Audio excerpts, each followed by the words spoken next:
Mnet, Lesotho Sun Dak van Afrika tijdren. Die 7de ronde van die Total GTE More Expensive Toys.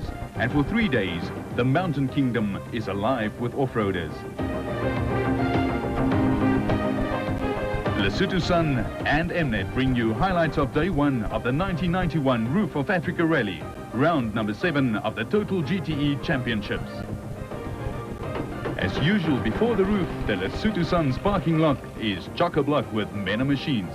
The historic event celebrates its 25th birthday this year, and 140 drivers and bikers have arrived to pit their skills against the elements. For many competitors, it's a chance to meet up with old friends they see only once a year. Others scurry around doing last-minute and very vital pre-race preparations to their machines. One topic of conversation dominates. Will it or won't it rain? Clerk of the course, THUCK, gave us his predictions. Well, we've got half an hour until the first race, and although the weather report said it was going to be clear today, it looks like, looking at the clouds, that we might even have rain before the start. So we may have round houses in the rain, which will be a lot of fun for the drivers. The equipment may have changed over the years, but the spirit and tradition of the event have always remained the same. Preceding the race proper is the parade through the capital, before competitors get stuck into some serious dicing. First off, in the round the houses section with a very competitive Class 8 space frames. Adrenaline and tension were much in evidence amongst drivers and their crew as they waited for the starting flag to drop. For the excited bystanders crowding the pavements, the street racing was a chance for them to witness real action. With a blast of power, they're off in spectacular style. The Basotho Hat Corner is a favorite with competitors and often provides some interesting action. For the moment, though, the main priority is moving ahead and staying there. Among the hot contenders to win this section are Klaus Deegene and Robin Yates in the Duckens Chenoweth, and Bux Carolyn and Kenny Skoldhammer in their Porsche-powered Castrol Raceco. Both cars are quick, both drivers capable of winning the event.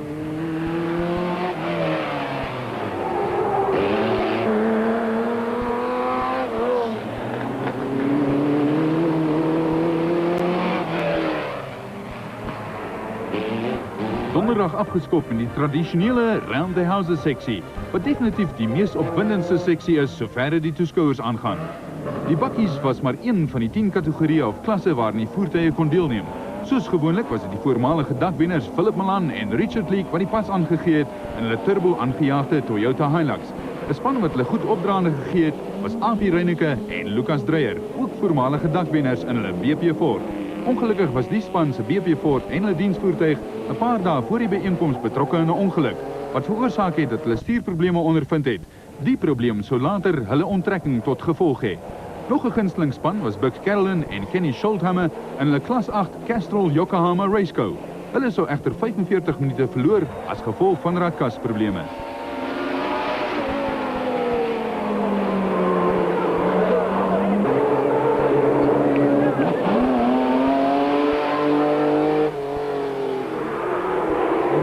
Setting a good pace in the beginning, avoiding a repeat of last year when he spun out and nearly caused chaos, he wasn't quick enough to beat Philip Malan and Richard Leek, whose turbocharged Toyota Hilux romped home first.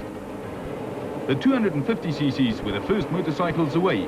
Jannie de Bruin on his dirt rider shop Kawasaki gave the crowd some exciting action when he had a spill on the tar. For the rest, though, it was open throttle all the way. 3 times roof winner ALFIE Cox, mounted on his Ford Fire Kawasaki, was expected to give fellow Springbok Jeremy Davies on his Truck Africa KTM a good dice. And in fact, it was a very close finish.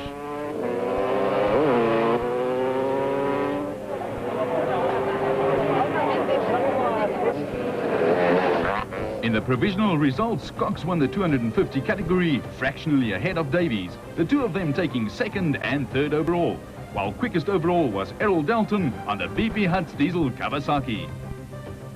In the time trial, 1990 roof winner Richard Schilling and navigator Rob Walk lost the lead when Klaus Deegene and Robin Yates Duckens Chenoweth overtook the Motortech Raceco. The racing guards weren't smiling on Springbok's Bux Carolyn and Kenny Skoldhammer, however. Despite setting a furious pace initially, trouble arrived when their normally reliable Castrol Yokohama Raceco ground to a halt with gearbox problems. Much valuable time was wasted while they diagnosed and then administered some mechanical first aid. The gear broken inside the gearbox. Previous Roof of Africa winners Philip Milan and Richard Leek went like rats out of an aqueduct from start to finish. Having had a bad season so far, and with only one race remaining on the national calendar, they'd love a good result here in Lesotho. So far, so good. Their turbocharged Hilux looked and sound very impressive.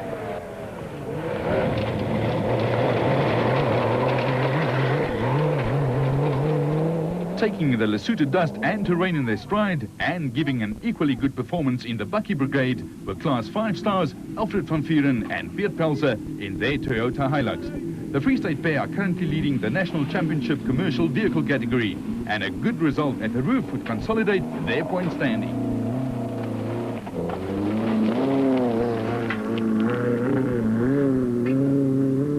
But the rally team of Kasi Kutsia and Wiley Harrington weren't letting the grass grow under their wheels either. Also in a Class 5 Toyota Hilux, the two were looking equally efficient as they negotiated the rocky route. Good vehicle preparation is vital if competitors want to succeed in off-road racing, and it's something at which this team excels. A familiar sight amongst the Class 9 single-seaters is Harry Roscoe's Protea playing card raceco. His quick performance today earned him a class win in the Round the Houses and the time trial to give him 4th overall for the day's racing. He's been plagued by bad luck this season and is hoping the roof will change his fortunes. I think the single-seaters are due for a win, and if any car can get through, I know my car can get through. And if any driver can get through, I know I can get through. Unlike many previous occasions this year, Wolf-Peter Fumpai negotiated his WPP buggy through the incredibly rocky section of the speed trial with remarkable ease. Representing Lesotho were former championship winners Wilfried Beslau and Dagmar Blankner in the VW Bread Van. The pair went on to win their class overall for the day. But life wasn't quite as much fun for others in their class. Former Class 8 driver Derek Penoy and his navigator Antoine MYRON were having a spot of trouble in their Beetle and not looking too charmed about it either. Penoy is back in the driver's seat after a season of navigating for Klaus Degener and was hoping to at least finish the race. Production vehicle category leaders Steve Parker and VZ van Zyl had a minor mishap earlier when another bakkie nudged them during the Round the Houses. However, it doesn't seem to have affected their performance at all. Provisional results for the day saw Philip Milan and Richard Leek the quickest overall in their Toyota Hilux, followed by Richard Schilling and Robbie Walk in the Motortech Raceco. Despite being the quickest 250 around the houses, Alfie Cox on his Fortline Kawasaki landed up down in 4th spot at the end of the speed section.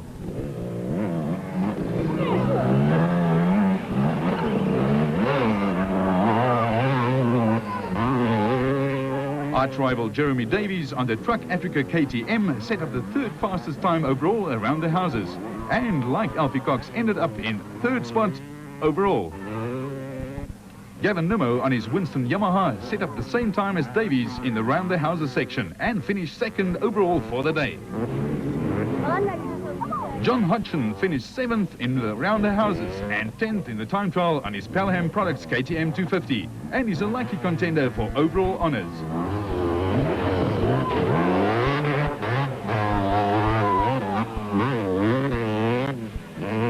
Willie Island on the Super Tyres KTM and 250 championship leader Anthony Taylor on the Vinro Brick Suzuki had a neck-and-neck ride for part of the time trial.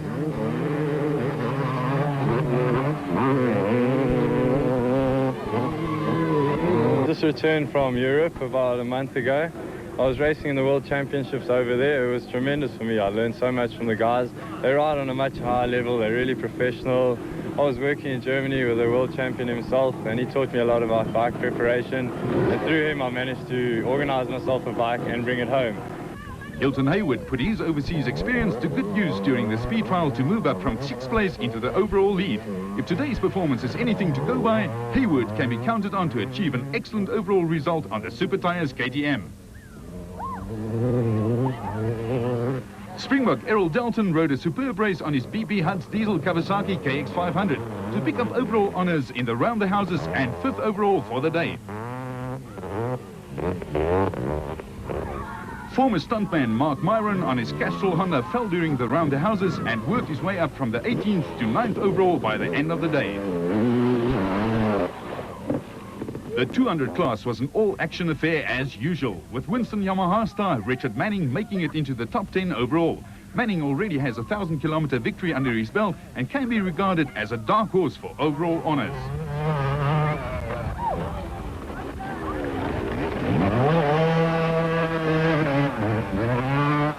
Brian Bontekoninగ్, still smarting from his disqualification in the Mobatu Sun 500, is hoping to make amends and finish well. Yuri Himan, now fully recovered from his foot injury, showed a welcome return to form on his Hutz diesel Kawasaki KDX 200. The provisional results see Hilton Howard in the lead, ahead of Dalton, Andrews, Island, DuPont and MYRON. Join us on the Sun Roof of Africa.